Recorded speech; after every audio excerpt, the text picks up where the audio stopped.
Boa tarde, pessoal. O nosso grupo vai falar sobre o ciclo celular vegetal e o nosso grupo é formado pela Aline Veloso, a Jade Araújo, o Eduardo Paiva, o Gabriel Martins, Nathan Cândido, que vos fala, e a Catherine Serpa.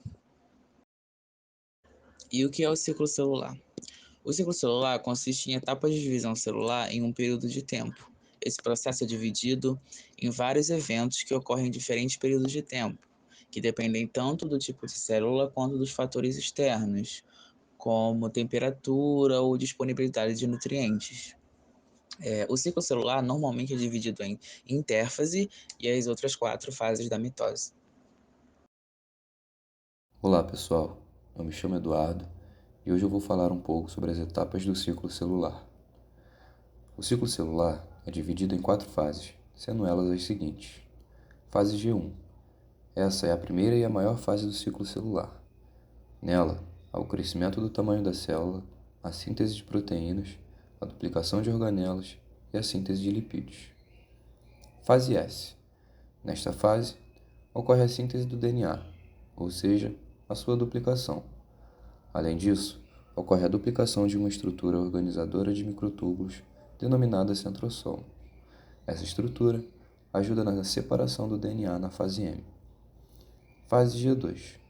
Nesta fase, ocorre uma segunda fase de crescimento celular, onde a célula checa se está no tamanho ideal e se houve a síntese de todas as proteínas necessárias. Por fim, a fase M.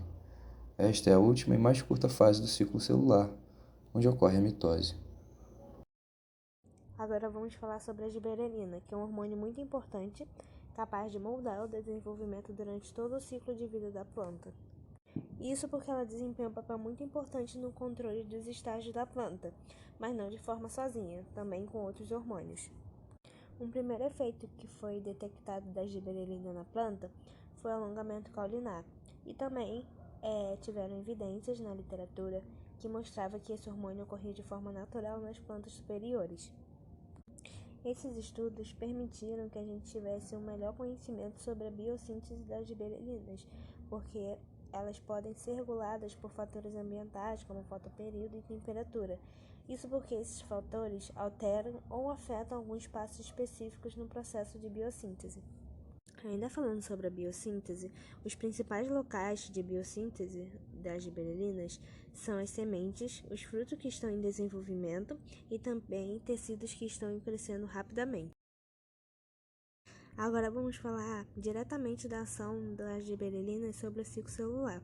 Bom, em 1992 foi feito um estudo por Salter e Kendi que observou células de arroz inundado. Após a aplicação de ácido giberélico exógeno, 83% dos núcleos estavam na fase G1, e 10% na fase S e 7% na fase G2. Depois de 7 horas de experimento, observou que houve um aumento do número de células na fase G2. Isso indicou que teve um estímulo para a divisão celular. E após 4 horas, houve uma diminuição no número de células na fase G2, que sugeriu que o ácido giberélico regula o ciclo celular na transição entre a fase G2 e a mitose. E essa transição também é regulada por uma proteína, que é a CDK. No arroz inundado também houve um aumento nos níveis de expressão de um dos genes que codificam as CDKs, isso em resposta ao ácido giberélico. Também houve um aumento que ocorreu em relação à ciclina M. Essa proteína ela é necessária para a entrada na fase da mitose. Com essas informações retiradas do experimento, podemos ver que a giberelina induz aumento de CDKs e também de ciclina M, o que nos mostra a importância da giberelina, pois a quinase dependente de ciclina, que é a CDK, é um componente central do controle celular, e a atividade da CDK é regulada pelas ciclinas.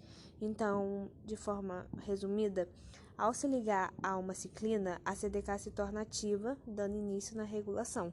Analisamos que no experimento houve um aumento de CDKs e ciclina M, nos mostrando que a giberelina é importante na regulação, principalmente na transição da fase G2 para a mitose. Aqui é o minimapa mental. Então, a plantinha ou vegetal que está tendo a ação da giberelina vai ter um aumento de CDKs e ciclina M. E, posteriormente, a ciclina vai se ligar a CDK, fazendo entrar na fase M, que é a mitose. A divisão celular vegetal é controlada por diversos fatores, incluindo fatores externos, como a incidência de luz solar, disponibilidade de nutrientes e fonte de água, e outros fatores internos, como os hormônios de crescimento vegetal.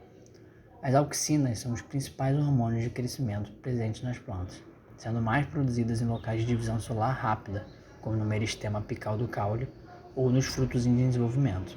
Existem alguns tipos de auxinas, porém, a principal e mais importante é o ácido indolacético, que é produzido naturalmente nas células meristemáticas.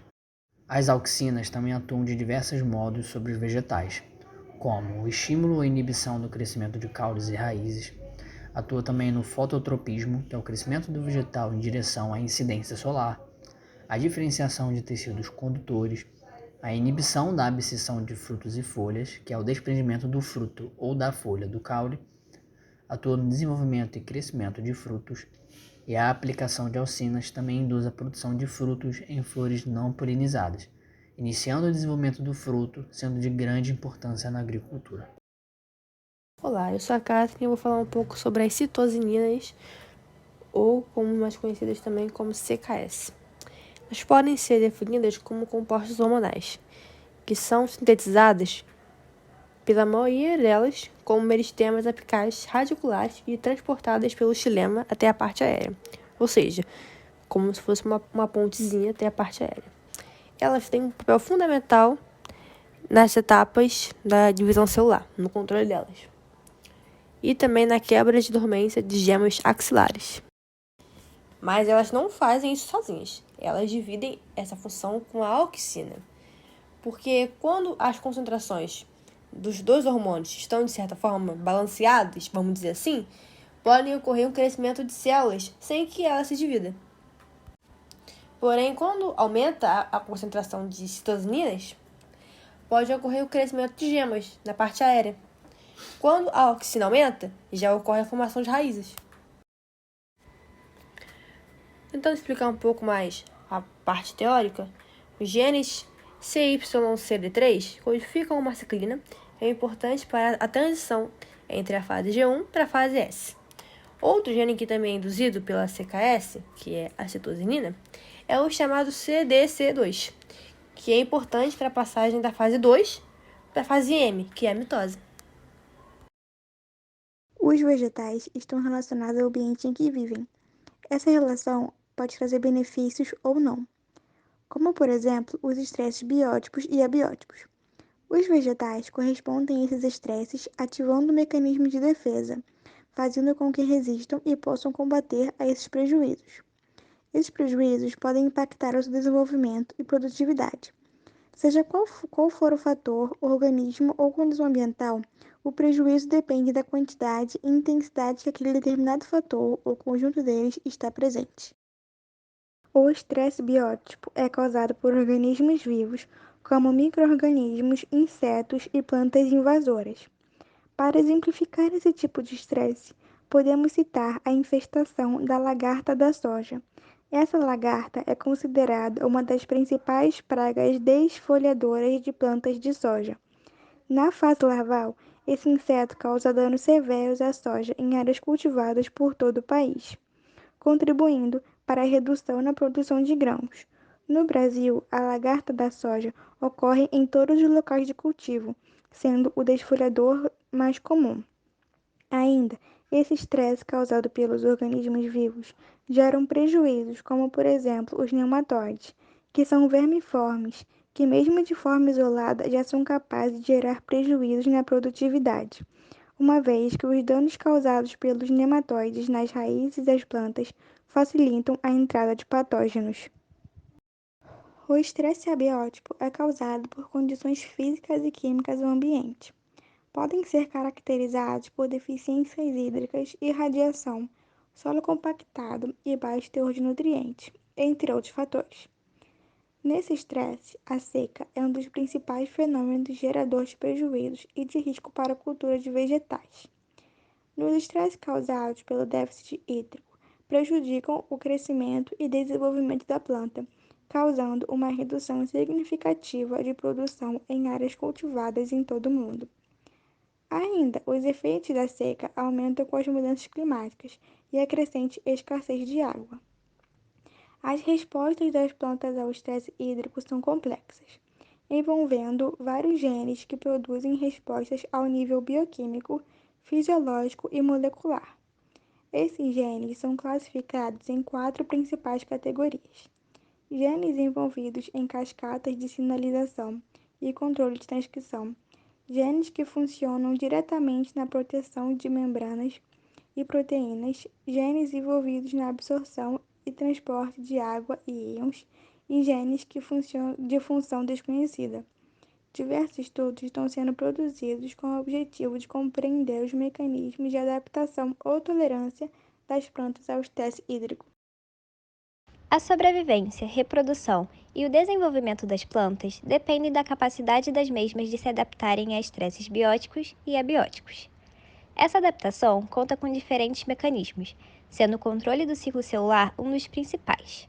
Tanto o estresse biótico quanto o estresse abiótico perturbam a progressão do ciclo celular e podem até mesmo, na pior das hipóteses, levar as células à morte celular programada.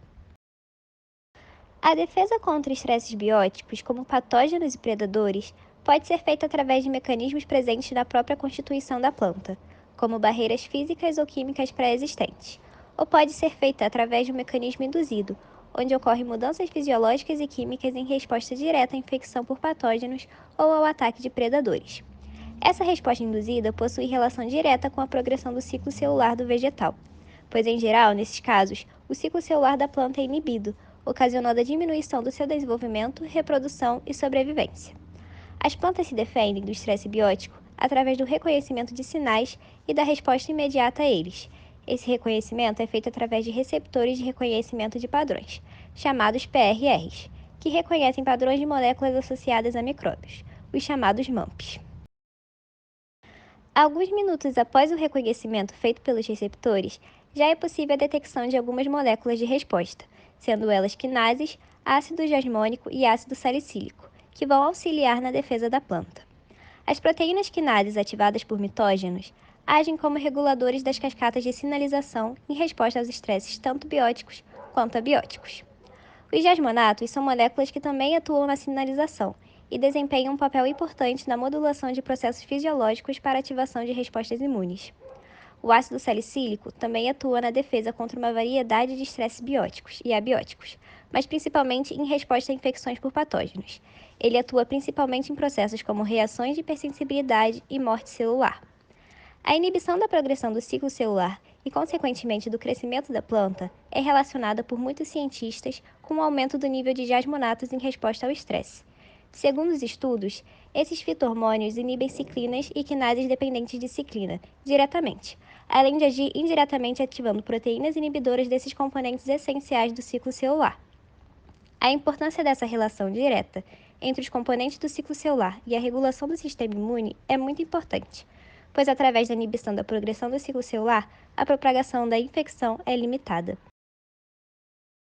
Ter uma resposta rápida à variação das condições ambientais é fundamental para ter uma adaptação ao estresse abiótico bem-sucedido.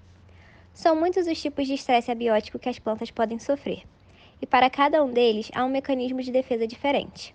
Contudo, há sempre a participação de proteínas quinases que regulam a progressão do ciclo celular na resposta a esses estresses. Como um exemplo, podemos citar condições de alta salinidade, que levam à redução das taxas de divisão celular e do número de células nas folhas e raízes. Entre as moléculas envolvidas na resposta a esse estresse, encontram-se íons de cálcio, espécies reativas de oxigênio, proteínas quinases dependentes de ácido abscísico e também encontram-se componentes reguladores do ciclo celular, sendo eles as ciclinas e as quinases dependentes de ciclinas. Em estudos comparativos do ciclo celular de um vegetal antes e depois do tratamento com cloreto de sódio, foi constatada a diminuição da transcrição de proteínas reguladoras das transições G1 para S e G2 para M, acarretando na formação de uma raiz reduzida. Outros estudos ainda indicam que o tratamento com cloreto de sódio resulta em uma intensa inibição também na fase S do ciclo celular. As plantas que desenvolveram adaptação a esse tipo de estresse são chamadas halófitas, e podemos ver um exemplo de espécie na imagem apresentada no slide. Outro exemplo de estresse abiótico são as variações de temperatura. Tanto o frio quanto o calor podem interferir na progressão do ciclo celular e, consequentemente, afetar o crescimento e o desenvolvimento das plantas. A maioria dos estudos revelou que a temperatura interrompe a progressão do ciclo celular através da diminuição ou aumento dos níveis de transcrição de genes relacionados. O estresse por temperatura ativa cascatas de quinases, desencadeia fluxos de íons de cálcio e provoca um acúmulo de ácido abscísico. Todos esses fatores interferem no ciclo celular, ativando os checkpoints que retardam a entrada na mitose.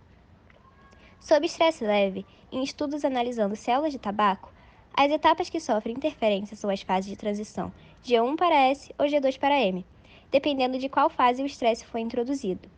Nesse estudo, o ciclo celular foi inibido pela transcrição reduzida de ciclinas, o que consequentemente causou a diminuição das atividades das quinases dependentes de ciclinas. Além do mais, em estresses intensos, como exposições a alta temperatura, ocorre a indução de uma cascata de sinalização que levam as células à apoptose. A adaptação ao estresse hídrico, causado por condições de seca, também atua limitando o crescimento das plantas e o rendimento das culturas, além de outras mudanças fisiológicas que permitem a sobrevivência, como fechamento de estômatos e inibição da fotossíntese. Esses processos envolvem a ativação ou repressão de fatores de transcrição de proteínas quinases. O déficit hídrico geralmente afeta tanto a proliferação celular, que é a fase na qual o número de células aumenta, quanto a expansão celular, que é a fase na qual as células se expandem até seu tamanho final. A progressão para a fase S do ciclo celular depende da atividade da CDKA, que é a quinase A dependente de ciclina, e especula-se que a CK age interferindo diretamente na atividade dessa CDKA. Em estudos de exposição ao estresse leve, utilizando trigo, foi observado a redução da atividade mitótica, devido à redução da atividade de CDKs, necessárias para a entrada na mitose. Com isso, foi observado o acúmulo de células nas fases G1 e G2.